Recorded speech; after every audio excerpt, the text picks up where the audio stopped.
Hello నమస్తే welcome back to our channel Anivijju lifestyle. ఈరోజు ఈ వీడియోలో మినపప్పుని ఉడకబెట్టి మనుబులు ఎలా చేయాలి, అది కూడా మనం నార్మల్గా చేసే మనుబుల కంటే కూడా ది బెస్ట్లో ప్రీమియంలో చూపిస్తాను మీకు. చాలా బాగుంటాయి. ఇలా కనుక మీరు ఒకసారి కనుక చేసుకోగానే తింటే ఇంకొకసారి ఏ పప్పులు వేయకుండా మినపప్పుని ఉడకపెట్టేసుకొని నేను చెప్పిన విధంగా ఖచ్చితంగా ప్రాసెస్ని ఫాలో అయిపోతారు. ఇప్పుడైతే ప్రాసెస్ విషయానికి వెళ్ళిపోదాం. ముందుగా నేను ఇక్కడ ఒక కప్పు మినపప్పునైతే కుక్కర్ గిన్నెలోకి తీసుకుంటున్నాను.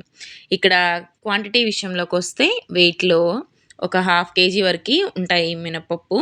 ఈ మినపప్పుని ఏ కప్పుతో తీసుకున్నానో ఆ కప్పు రెడీగా ఉంచుకోవాలి. ఈ కప్పును మనం కొలతగా పెట్టేసుకుందాం.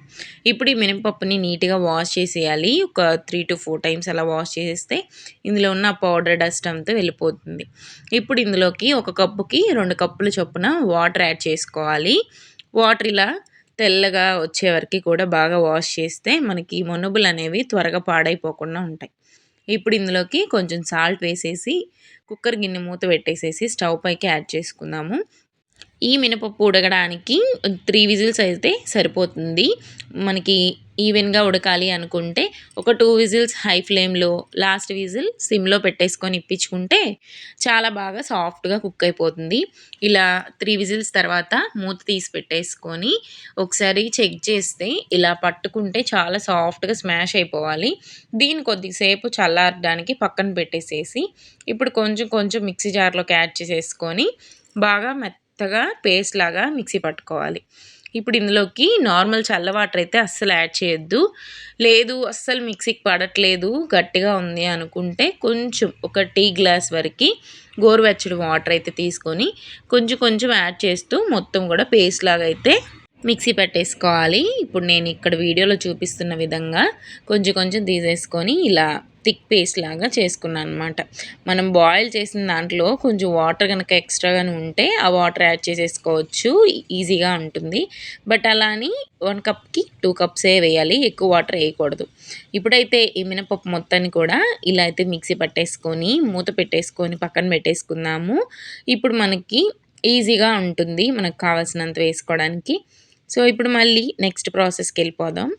ఇలా వెడల్పాటి బేషన్ అయితే ఒకటి తీసుకున్నాను. ఇందులోకి మనం ఇందాక తీసుకున్న కప్పు మెజర్మెంట్ ఉంది కదా, సో సేమ్ కప్లో 3 కప్పుల వరకు బియ్యపిండి. ఇవి పొడి బియ్యపిండి అండి. బియ్యంని వాష్ చేయకుండా డైరెక్ట్గా అలాగే పొడి పట్టించేసేసాను. నేను తీసుకున్న రైస్ వచ్చేసి ఒడ్లు బియ్యం అంటారు కదా, అవన్నమాట. ఇలా మిల్లుకి పట్టించేసుకొని సాఫ్ట్గా పిండిలాగా పట్టించేసుకొని తెచ్చుకుంటే ఇలా ఎప్పుడు కావాలంటే అప్పుడు చేసేసుకోవచ్చు. ఇప్పుడు ఈ పొడి పిండినైతే 1 కప్పు మినపప్పుకి 3 కప్పులు బియ్యం పిండి తీసుకున్నాను. ఇందులోకి టేస్ట్కి సరిపడా సాల్ట్ వేసుకున్నాను.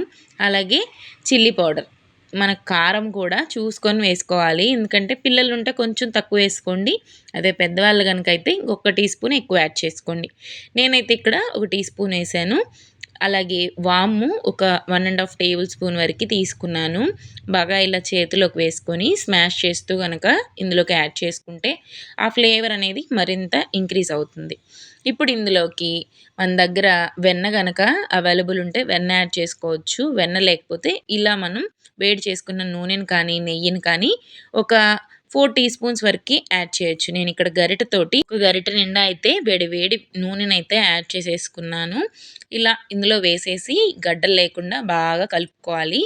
ఇలా ఒకసారి బాగా ఈవెన్గా మొత్తం మిక్స్ అయిపోయాక మనం ముందుగా మిక్సీ పట్టుకున్నాం కదా మినపప్పు మిశ్రమం, ఆ మిశ్రమాన్ని యాడ్ చేసుకుంటూ మనకి కరెక్ట్గా సరిపోతుందండి 1:3 కౌంట్లో. కాకపోతే ఓవర్ కాన్ఫిడెన్స్ ఉండొద్దు కదా, అందుకని కొంచెం కొంచెం యాడ్ చేస్తూ ఇలా అయితే మిక్స్ చేసేసుకుంటున్నాను. ఈ మినపప్పు పిండి మాత్రమే మనకు సరిపోతుంది. వాటర్ ఏమీ యాడ్ చేయాల్సిన అవసరం కూడా లేదు, కరెక్ట్గా సరిపోతుంది. ఒకవేళ ఫైనల్గా మీకు ఏమన్నా పిండి ముద్ద కట్టడానికి, అలాగే మనం జంతికలు వేసే దాంట్లో పిండి దిగకగాను ఉంటే అప్పుడు కొంచెం వాటర్ యాడ్ చేసుకొని మిక్స్ చేసుకొని కొంచెం సాఫ్ట్గా చేసి మళ్ళీ జంతికలు గొట్టంలో కనుక పెడితే ఈజీగా మనకి జంతికలు అనేవి రౌండ్ చుట్టుకోవడానికి వస్తాయి. ఇప్పుడు ఈ పిండినైతే మొత్తం కూడా వేసేసి ఇలా చూసుకుంటూ జాగ్రత్తగా కలుపుకోవాలి. చూశారు కదా, మనం వేసుకున్న మెదుపు అనేది కరెక్ట్గా సరిపోయింది. ఇప్పుడు దీన్ని బాగా కనుక మిక్స్ చేస్తే కరెక్ట్ కన్సిస్టెన్సీ అనేది వచ్చేస్తుంది. చూడండి, ఇలా వస్తే సరిపోతుంది. ఇప్పుడు దీన్నే డైరెక్ట్గా నేను కొంచెం వాటర్ చిలకరిచ్చేసేసుకొని చపాతీ ముద్దలాగా కలిపేసుకుంటున్నాననమాట. అలాగే కలిపేసినా గూడా అవుతది. కాకపోతే కొంచెం వాటర్ గోరువెచ్చటి వాటర్ తీసుకొని జస్ట్ జీలకర్ర ఇచ్చాను పోయలేదు. జీలకర్ర ఇచ్చేసి ఇలా అయితే బాగా చపాతీ ముద్దలాగా కలిపేసుకున్నాను. నాకు వన్ హ్యాండ్‌తో కలుపుతుంటే హ్యాండ్ పెయినొస్తుంది. అందుకే సెకండ్ హ్యాండ్ గూడా యూజ్ చేసేసి కలిపేసాననమాట. కన్సిస్టెన్సీ అయితే ఇలా ప్రెస్ చేసినప్పుడు ఇలా రావాలి. అప్పుడు పర్ఫెక్ట్‌గా వచ్చినట్టు. ఇప్పుడు దీని మీదకి ఏదన్నా పల్చటిగా ఉన్న కాటన్ క్లాత్ తీసుకొని తడిపి ఇలా అయితే కప్పేసాననమాట. మనకప్పుడు ఎయిర్ పోకుండా ఉంటుంది. పిండి ఆరిపోకుండా ఉంటుంది. ఇప్పుడైతే డీప్ ఫ్రైకి ఆయిల్ రెడీ చేసుకుంటున్నాను. ఇక్కడ నేను స్టవ్ పైకి వెడల్పాటి కడాయినైతే తీసుకున్నాను. ఇలా తీసుకోవడం వల్ల మనం ఒక్కొక్క బ్యాచ్ మొత్తం కూడా వేసేసుకోవచ్చు. ఒక్కొక్క జంతిక వేయకుండా ఒక బ్యాచ్ లెక్కన వేసేసుకోవచ్చు. ఇప్పుడు సేమ్ ఇందాక తీసుకున్న కాటన్ క్లాతే ఇది కూడా. ఇక్కడ మగవాళ్ళవి బనీన్‌లుంటాయి కదండీ! సో, అవి యూజ్ అండ్ త్రోగా కొన్ని సైజులు సరిపోక అలా పక్కన పెట్టేసి ఉంటాం కదా! అదైతే నేను సిజర్ తీసుకొని కట్ చేసి ఇలా అయితే యూజ్ చేశాననమాట. మీకేదన్నా కాటన్ క్లాత్ ఉంటే యూజ్ చేయండి. ఇప్పుడు రెండిటిని కూడా వాటర్‌తో వాష్ చేసి పిండి గట్టిగా కొంచెం తడిగా ఉన్నప్పుడు పిండి మీద వేసాను. అలాగే జంతికలు ఒత్తుకోవడానికి కూడా ఇలా పరిచి పెట్టుకున్నాను. ఇప్పుడొచ్చేసి మన జంతికల గొట్టంలోకి కొంచెం ఆయిల్ స్ప్రెడ్ చేసేసి ఇలా గనక మనం మొత్తం గూడా హ్యాండ్‌తో స్ప్రెడ్ చేస్తూ గనక పూస్తే మనకి మళ్ళీ వాటర్ కానీ, ఆయిల్ కానీ యూజ్ లేకుండా మొత్తం ఈ పిండి మొత్తం కూడా జంతికలు చేసే వరకి కూడా ఇలాగే అతుక్కోకుండా ఉంటుంది. ఈజీగా ఉంటుంది ప్రాసెస్ కూడా. సో, ఇప్పుడైతే ఇందులోకి మనం కలిపి పెట్టుకున్న పిండినైతే కొంచెం కొంచెం ఇలా పెట్టేసుకొని జంతికలు ఒత్తేసుకుందాం.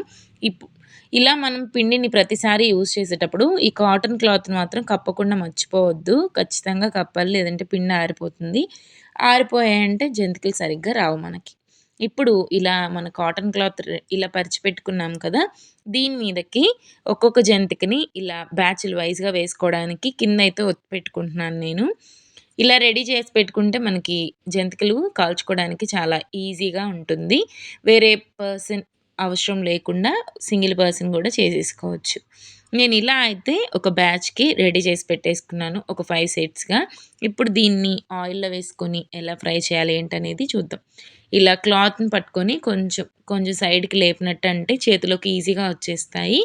ఆయిల్ పర్ఫెక్ట్‌గా హీట్ అయ్యాక ఇందులోకి ఒక్కొక్కటి వేసుకొని బ్యాచ్‌లు వైస్‌గా ఫ్రై చేసుకొని తీసేసుకోవడమే. ఇప్పుడు ఇది కొంచెం ఫ్రై అయ్యాక ఒక సైడ్‌కి ఇలా గరిటె ద్వారా పక్కకు పెట్టుకొని మిగతావి కూడా వేసేసుకోవడమే. చాలా సింపుల్ అండ్ ఈజీ అండి. ఇలా గనుక చేసుకుంటే చాలా ప్రాసెస్ ఎక్కువ పడదు. అలాగే బ్యాచులు వైస్‌గా వేసుకుంటాం కాబట్టి తొందరగా అయిపోతాయి. చూసారా? ఇవి కలర్ పెద్దగా రాదండి మరి. కొంచెం లైట్ గోల్డెన్ కలర్ వస్తుంది. అలా వచ్చిందంటే మనకి సరిపోతుందండి. ఎందుకంటే దీంట్లో మనం శనగపిండి అవి యాడ్ చేయలేదు కదా! సో, మీకు ఐడెంటిఫికేషన్ కోసం మనం ఈ మనుబులు ఫ్రై చేసేటప్పుడు అన్ ఆల్రెడీ పర్ఫెక్ట్‌గా ఫ్రై అయిన దానికి, ఫ్రై అవ్వని దానికి తేడా ఎలా తెలుసుకోవాలంటే, ఫ్రై అయింది పర్ఫెక్ట్‌గా ఇంక తీసేయాలి అనని ఎలా కనుక్కోవాలంటే, మనకి ఆ జంతిక చుట్టూ కూడా ఆయిల్‌లో ఉన్నప్పటికీ నురగుండదు. సో, నురగ లేకుండా జస్ట్ ఆయిల్‌లో వేసినట్లుగానే కనిపిస్తది మనకి. అలా వచ్చినప్పుడు తీసేసుకోవడమేనండి. మరి పక్కకు తీసేసాక ఇంకొంచెం బెటర్ కలర్ చేంజ్ అవుతుంది. సో, అందుకని చెప్పి మనం ముందుగానే తీసేసుకోవాలి. ఇదే విధంగా కాకుండా ఇంకొక విధంగా కూడా చూపిస్తాను. మీకు మనుబులు వేసుకోవడానికి ఇలా కాటన్ క్లాత్ పరుచుకొని చేసుకునే స్పేస్ లేకపోతే, ఇలా ఏదన్నా ప్లేట్ గానీ, చిల్లులు గంటి గానీ తీసుకొని కొంచెం ఆయిల్ అప్లై చేసేసి దాని మీద ఇలా గనుక మనం జంతికలని ఒత్తేసుకుంటే అది డైరెక్ట్‌గా అలా ఆయిల్‌లో వేసేసుకోవచ్చు. కాకపోతే ఇలా చేయడం అనేది కొంచెం రిస్కీ అండి. చాలా జాగ్రత్తగా వేసుకోవాలి. అనుభవం ఉన్న వాళ్ళు మాత్రమే ట్రై చేయండి. కానీ మనం చెప్పిన కాటన్ క్లాత్ ప్రాసెస్ అయితే చాలా ఈజీ అండి. చిన్న పిల్లల దగ్గర నుంచి పెద్దవాళ్ళ వరకు సునాయాసంగా చేసేయొచ్చు. సో, మళ్ళీ నెక్స్ట్ బ్యాచ్‌కైతే నేను రెడీ చేసుకొని ఇలా అయితే వేసేసుకుంటున్నాను. మిగతా పిండిని కూడా సేమ్ ఇదే ప్రాసెస్‌లో మనం ఫ్రై చేసేసుకోవచ్చు. రోజు ఎలాగో పిల్లలకి స్కూల్ లంచ్ బాక్స్‌లలో స్నాక్స్ యాడ్ చేస్తూ ఉంటాం కదా! సో, బయట నుంచి తెచ్చి వందలు వందలు పెట్టి కొనే కంటే ఇలా ఒకసారి గనక చేసి పెట్టుకుంటే ఒక 20 డేస్ వరకి మనకి ఈజీగా ఉంటుంది.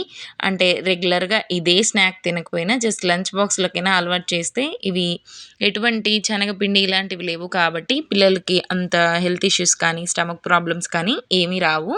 జస్ట్ బియ్యపిండి, మినపప్పే కదా! సో, హెల్తీగా కూడా ఉంటుంది. ఇప్పుడైతే మన మనుబులన్నీ కూడా సేమ్ ప్రాసెస్ తోటి ఫ్రై చేసేసాను. మనుబులు రెడీ అయిపోయాయి. చాలా క్రంచీగా, కలర్‌ఫుల్‌గా ఉంది. అసలు చూస్తుంటే చూడండి ఎంత బావున్నాయో. పట్టుకుంటే ఇలా ఒక్కసారి గట్టిగా పట్టుకోనవసరం కూడా లేకుండానే తునిగిపోతున్నాయి. అంత క్రంచీగా వచ్చాయన్నమాట. సేమ్ స్వీట్ షాప్ స్టైల్‌లో లాగే ఉంది. ఇంతకంటే బయట ఏమి బ్రహ్మాండంగా ఏం చేయరండి. మనం ఇంట్లో చేసుకున్నవే చాలా బావుంటాయి. అండ్ దట్ హెల్తీగా కూడా తినొచ్చు. మన పిల్లలకి పెట్టుకోవచ్చు. అండ్ ఈ వీడియో మీరు ట్రై చేయండి. డెఫినెట్‌గా పర్ఫెక్ట్‌గా కుదురుతాయి. ఇది దాదాపుగా 2 కేజీల పిండితో చేసినన్నొచ్చాయి. వీడియో నచ్చితే లైక్ చేయండి.